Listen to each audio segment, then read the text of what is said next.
हुन्छ। सम्पूर्ण जति पनि च्यानल मार्फत आबद्ध भएर रहनुभएका सबै मेरा शुभचिन्तक मित्रहरूलाई हृदयबाट धन्यवाद साथै जय मसीह भन्न चाहन्छु। र तपाईँहरूको बिचमा मैले आज एउटा महत्त्वपूर्ण खास विषयलाई लिएर आएको छु। त्यसले गर्दा हजुरहरूले यो भिडियोलाई स्किप नगरिकन अन्तिमसम्म नै हेर्नुभयो भनेदेखि धेरै आशिष पाउनुहुनेछ। र आजको विषय रहेको छ तपाईँहरूको बिचमा र साँच्चै विश्वास। विशेष गरी यो विश्वास भन्ने कुरा चाहिँ के हो र यो विश्वास चाहिँ आज कस्तो प्रकारले मानिसले गर्नुपर्छ अनि विश्वासले चाहिँ मानिसलाई कुन तहमा पुर्याउँछ हैन, त्यही सन्दर्भमा आज मैले तपाईहरुको बिचमा आज वचन लिएर आएको छु। र हुनसक्छ मैले धेरै वचन चाहिँ तपाईहरुको बिचमा ल्याएको छैन, तर म एक जग्गा दुई जग्गाबाट म तपाईहरुलाई यो विश्वासको विषयमा परमेश्वरको वचनलाई म राख्न चाहन्छु। त्यसले गर्दा हजुरहरूले यो भिडियोलाई अन्तिमसम्म हेर्नुहोस् भनेर म तपाईलाई भन्न चाहन्छु।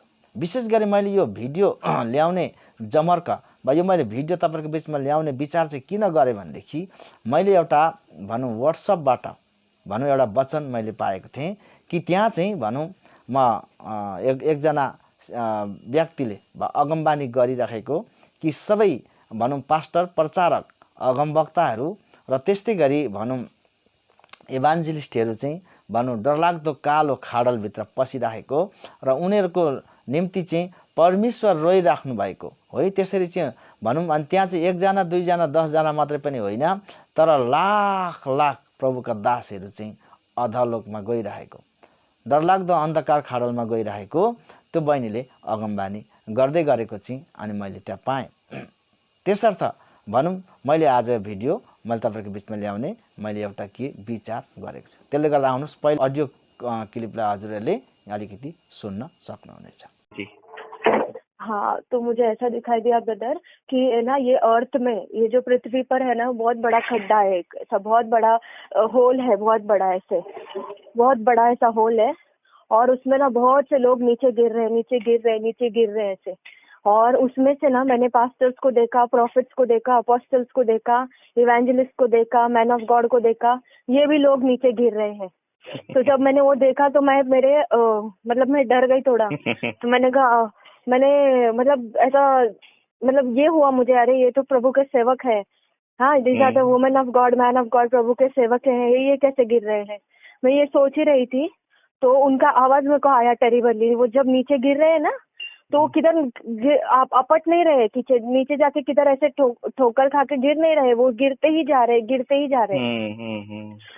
तो फिर मैंने मतलब मैं बहुत डर गई उनका आवाज, जोर जोर से टेरिबल आवाज, ऐसा ना जोर से, हेल्प हेल्प, कोई तो बचाओ, कोई तो खींचो, हेल्प हेल्प, नहीं क्या, ऐसे टेढ़े मेढ़े होकर नीचे गिर रहे।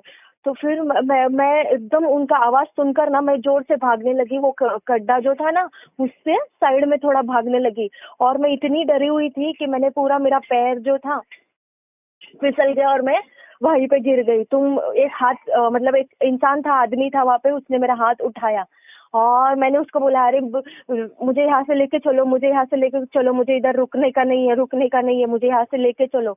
तो वो उसने कुछ बोला नहीं, मतलब हाथ पकड़ के रुका।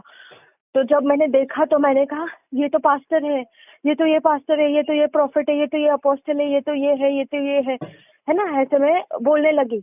मैंने कहा कि मुझे नहीं पता था वो लॉर्ड था या कोई था, जीसस था। बस मैंने बोला कि लॉर्ड ये तो तेरे सेवक है, इन्होंने तेरी सेवकाई की। ये पास्टर, उन्होंने कहा, वो आवाज ने बोला कि नहीं, मैं इनको नहीं जानता, इन्होंने मेरे लोगों को ये किया है, कंफ्यूज किया है, मेरे लोगों के ऊपर झूठी भविष्यवाणी की है, मेरे जो बच्चे जो चर्च को आते हैं, औरतें, लड़कियां वगैरह, उनके साथ फोर्निकेशन किया है, तो मैं इन्हें नहीं जानता। और ये लोग जो सब है, ये सब विचक्राफ्ट करने वाले लोग हैं, तो मैं इन्हें नहीं जानता और ये ऐसे ही गिरेंगे, गड्ढे में ऐसे ही गिरेंगे, मैं इनको नहीं जानता। तो मैंने कहा प्रभु इनको क्षमा कर, वो कैसे चिल्ला रहे, इनको क्षमा कर। तो मैं ऐसे रोने लगी, ऐसे जोर जोर से ऐसे रोने लगी। तो प्रभु का आवाज फिर आया, मतलब कि ये ना ठोकर बनते हैं।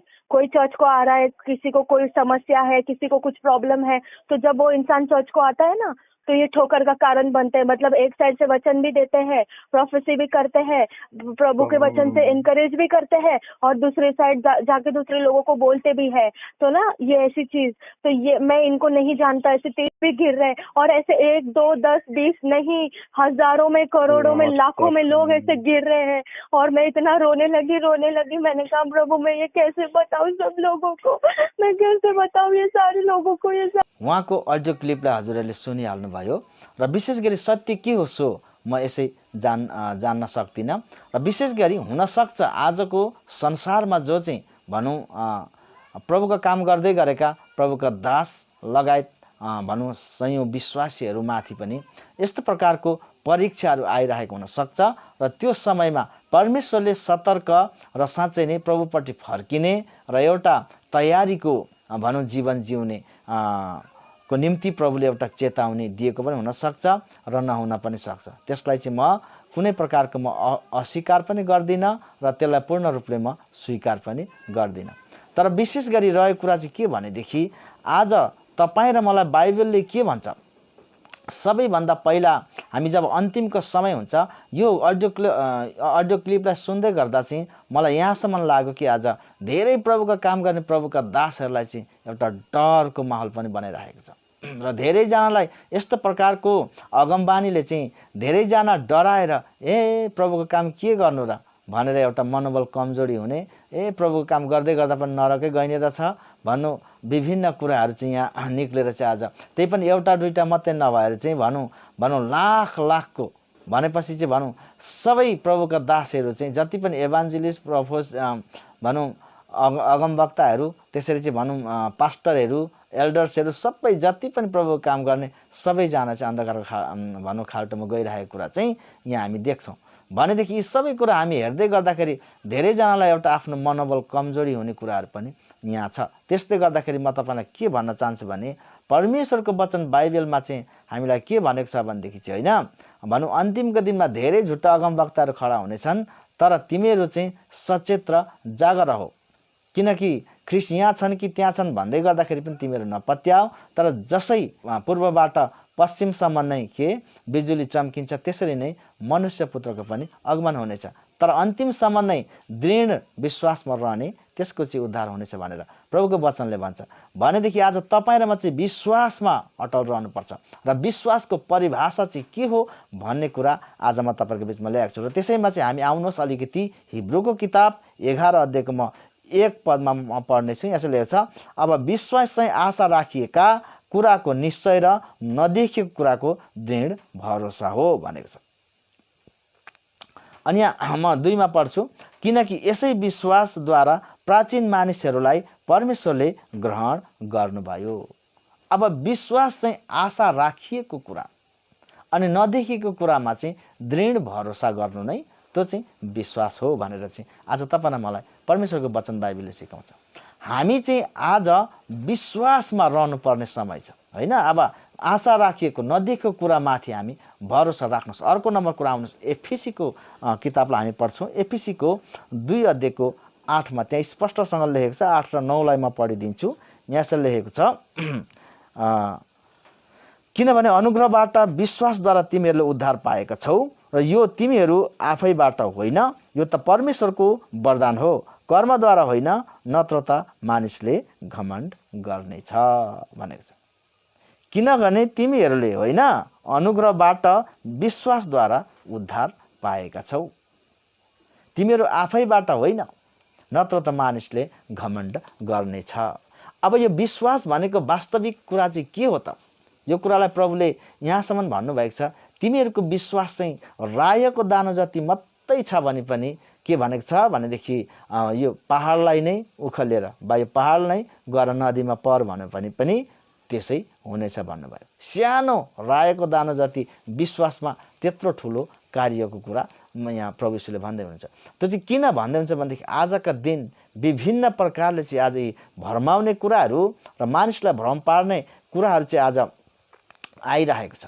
यस्तो सन्दर्भमा तपाईँ र मैले चाहिँ विश्वास गर्नुपर्ने र विश्वासमा चाहिँ अटल रहनुपर्ने कुरा चाहिँ हामीहरू यहाँ देख्दछौँ। त्यसले गर्दा हिब्रूको किताबमा के भन्दै थियो भनेदेखि प्राचीन मानिसहरूले होइन पुराना प्रभुका दासहरूले प्राचीन पहिलेका मानिसहरूले परमेश्वरमाथि विश्वास गरे तब तिनीहरूको निम्ति धार्मिकता गनियो। आज तिनीहरूको निम्ति भन्दै गर्दा तिनीहरूको निम्ति धार्मिकता गर्ने उनीहरूले कस्तो प्रकारको विश्वास गरेका थिए हेर्नुहोस् है त। आज एउटा कुरा हामी डरलाग्दो कुरा देख्छौँ, जस्तो हामी देख्छौँ कि अब हामीहरू जुन चाहिँ प्रभुका दासहरूको जीवनमा सानो गल्ती हुँदैछ भनेदेखि पनि आज त्यो गल्तीले चस्केर आफ्नो मनोबल कमजोरी हुने कुरा यहाँनिर देखिन्छ यी अगमबाणीले। तर विशेष गरी आज हामी पुरानो कुरामा हेरौँ, मैले चाहिँ आज तपाईँ पाप गर्नुहोस्, गल्ती गर्नुहोस् तर पनि नरक जानुहुन्न भन्न खोजेको चाहिँ होइन। तर हाम्रो जीवनमा यस्ता खालका वचनले चाहिँ भनौँ कमजोरी पार्ने कुराहरू छन् भनेदेखि म बलियो हुनको निम्ति मैले वचन भन्दैछु।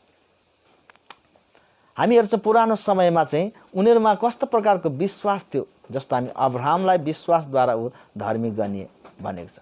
विशेष गरी अब्राहमको जीवनमा पनि हेर्छौँ भनेदेखि डरलाग्दो उसले पनि पाप गरे, जस्तो हामी उसको व्यभिचार गरे, आफ्नो भनौँ पत्नीको होइन दासी जस्तो हागरलाई उसले विवाह गरेर सन्तान उब्जाउने एउटा विचार गरे।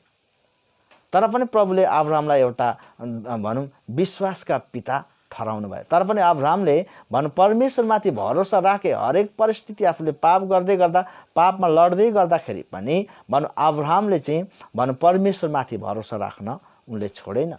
परमेश्वरमाथि भरोसा राखे, आफ्नो कर्ममाथि होइन, तर परमेश्वरले मलाई माया गर्नुहुन्छ, प्रभुले मलाई प्रेम गर्नुहुन्छ र प्रभुले निश्चय नै मलाई चाहिँ उहाँले आफ्नो प्रतिज्ञा मेरो जीवनमा पुरा गर्नुहुन्छ भनेर उनले भरोसा राख्दै गर्दाखेरि हामी के देख्छौँ भनेदेखि चाहिँ अब्राहम विश्वासका पिता गनिएका थिए भन्ने कुरो देख्छौँ। त्यसले गर्दा अब्राहम धर्मी मध्येमा पनि ऊ धर्मी गनिए।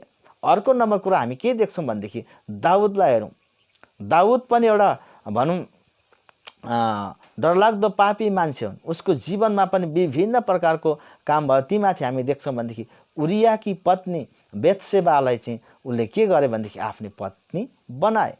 जस्तो हामी देख्छौँ कि जस्तो उरिया चाहिँ एउटा भनौँ लडाकु मानिस थियो, लडाइँ गर्ने एउटा सिपाही थियो, उसलाई चाहिँ भनौँ के भन्छ लडाइँमा पठाएर चाहिँ मार्दै गरेको हामी देख्छौँ होइन।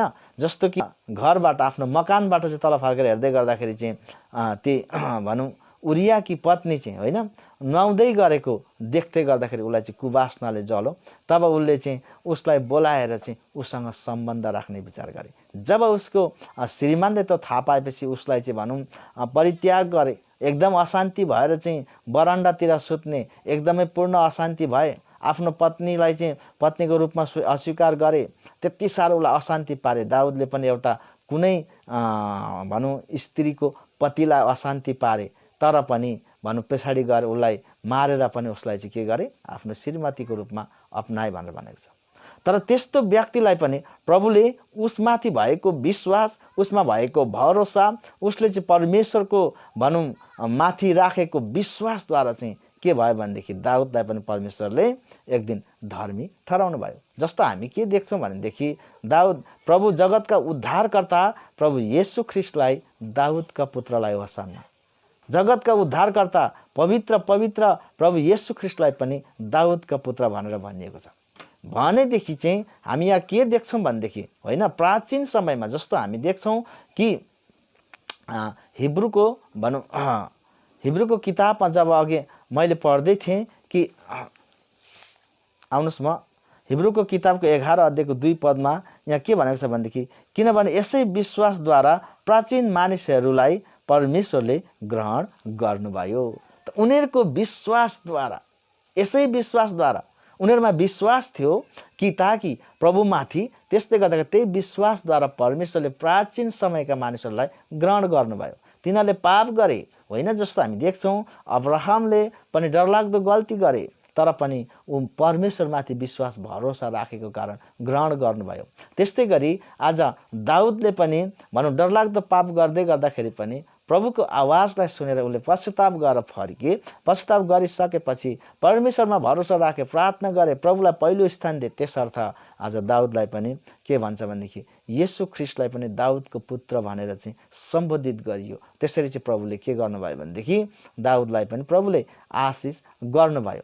त्यसर्थ म के भन्न चाहन्छु भनेदेखि आज सानातिना भनौँ कुराहरू हाम्रो जीवनमा छन् र यस्ता प्रकारको भविष्यवाणी आउँदै गर्दाखेरि हामीलाई डर भए विभिन्न कुरा राख्छ भने पनि म सबैभन्दा पहिला हामी विश्वासमाथि निर्भर पर्नु अनिवार्य छ। अब विश्वास भनेको चाहिँ के हो भन्नुहुन्छ भनेदेखि विश्वास भनेको चाहिँ आफ्नो काम आफ्नो सबै कुरामाथि होइन, तर परमेश्वरको प्रेममाथि हामी विश्वास गर्नु। म एउटा पापी, म डरलाग्दो मान्छे हुँ र म एउटा घिनलाग्दो मान्छे हुँ भनेर आफूलाई स्वीकार्नु र येशू ख्रीष्टलाई मेरो मुक्तिदाता, पाप मोचन, उद्धारकर्ता भनेर ग्रहण गर्नु। स्वर्ग जाने मेरो भनौँ लाइसेन्स वा धार्मिकता येशू ख्रीष्ट हुनुहुन्छ भनेर विश्वास गर्नु नै, म माथि भरोसा राख्नु नै त्यो विश्वास। त्यो विश्वास र त्यो भरोसा जससँग छ त्यस्तो व्यक्तिलाई प्रभुले कहिले त्याग्नुहुन्न भनेर म तपाईँलाई भन्न चाहन्छु। हुन्छ, आजको वचनमाथि प्रभुले हामीलाई नयाँ गरी आशिष गर्नुभएको होस्।